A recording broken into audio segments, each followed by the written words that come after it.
कांदिवली पूर्व हा विधानसभा मतदारसंघ सुद्धा महाराष्ट्रातील एक महत्त्वाचा विधानसभा मतदारसंघ मानला जातो। यंदाही कांदिवली पूर्वेतून भाजपकडून अतुल भातखळकर विद्यमान आमदार आहेत, त्यांनाच उमेदवारी देण्यात आली आहे।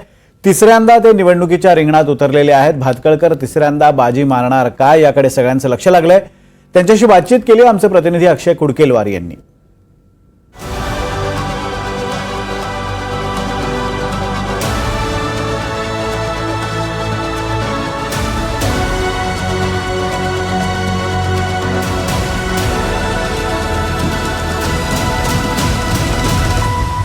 कांदिवली पूर्व मतदारसंघातनं भाजपाचे उमेदवार अतुल भातखळकर हे तिसऱ्यांदा विधानसभा निवडणुकीला सामोरे जात आहेत। आपल्यासोबत अतुल भातखळकर आहेत, त्यांचा प्रचार देखील सुरू आहे। अतुलजी, तिसऱ्यांदा निवडणुकीला सामोरे जात आहेत, कशा पद्धतीने? आणि गेले 10 वर्ष विरोधक असला तर हे काम करेल किंवा ते काम करेल असं सांगत मतांसाठी आग्रह करतात।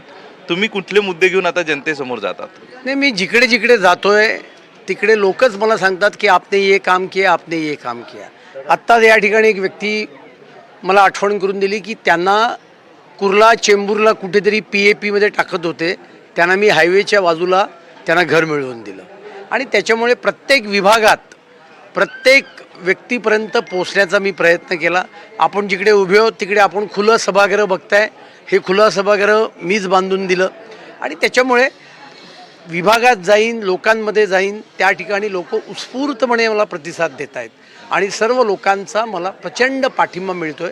कारण 10 वर्ष मी कायम जनतेत राहिलेलो आहे आणि जनतेच्या सुखदुःखात मी नेहमी सहभागी झालेलो आहे आणि त्याच्यामुळे लोक मला हक्काने कामं सांगतात। हे एक गोष्ट। आणि दुसरं, लोकसभा निवडणुकीच्या दरम्यान जे नरेटिव्ह होतं महाविकास आघाडीच्या वतीनं, याचा काही परिणाम तुमच्या मतदारसंघात पडेल असं तुम्हाला वाटतंय का? नाही, मुळामध्ये लोकसभेच्या निवडणुकीतच आमच्या विधानसभेत जवळजवळ 70,000चा लीड आम्ही माननीय पियुष गोयलजींना दिला। आणि फाटाफुटीचं काही पक्षांमधलं तुम्ही म्हणाल तर इथले स्थानिक नगरसेवक शिवसेनेचे शंकर हुंडारेजी हे माझ्याबरोबर आहेत, त्याचबरोबर RPIचे सगळी लोकं माझ्याबरोबर आहेत आणि त्यामुळे पूर्ण जनता माझ्याबरोबर आहे। आणि त्यामुळे जो काही फेक नरेटिव्ह त्या ठिकाणी लोकसभेला चालवला त्याचा लोकसभेच्या वेळेला सुद्धा या मतदारसंघावर परिणाम झाला नाही आणि या वेळेला तर होण्याचा काही मुद्दा उपस्थितच होता। प्रतिस्पर्धी उमेदवार काँग्रेसने जे तुमच्या विरोधात दिलेले आहेत, काळू बुधेलिया यांचं आव्हान आहे असं वाटतंय का? हे बघा, आव्हानवर काही नाही आहे, पण मी प्रत्येक निवडणूक ही अत्यंत गांभीर्याने घेतो आणि निवडणुकीच्या माध्यमातून पुन्हा एकदा जनतेपर्यंत जायचं। आणि आपण पाहताय की मी गल्लोगल्ली घरोघर लोकांच्या मध्ये त्या ठिकाणी जातो आहे, कारण त्या निमित्ताने लोकांशी संपर्क होतो आणि त्याच्यामुळे कोण समोर उमेदवार आहेत याचा काही माझ्या दृष्टीने संबंध नाही। लोकच मला असं सांगतात, ज्या गावाला आम्हाला जायचं नाही त्या गावचा रस्ता आम्ही कशाला विचारू?